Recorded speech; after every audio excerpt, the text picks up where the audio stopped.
আজকে Asian Paints bright red গ্রিলে use করবো, চলুন দেখে নেই।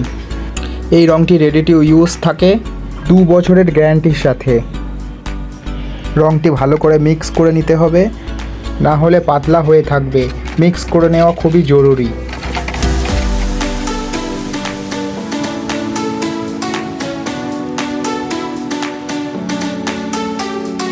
একটি পাতলা সুতির কাপড় দিয়ে অ্যাপ্লাই করতে হবে। তো আসুন দেখে নেই কীভাবে করি। তো গ্রিলে আগে রেড অক্সাইড প্রাইমার মারা ছিল। প্রাইমারটা মারা খুবই জরুরি, রঙটা খুবই ভালো হয় তাতে।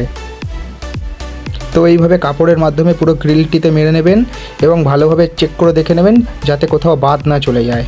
তো এই আমার সাথে জুড়ে থাকুন এবং ভিডিওগুলো দেখুন, লাইক করুন, সাবস্ক্রাইব করুন, ফলো করুন। দেখা হবে নতুন কোনো ভিডিওতে।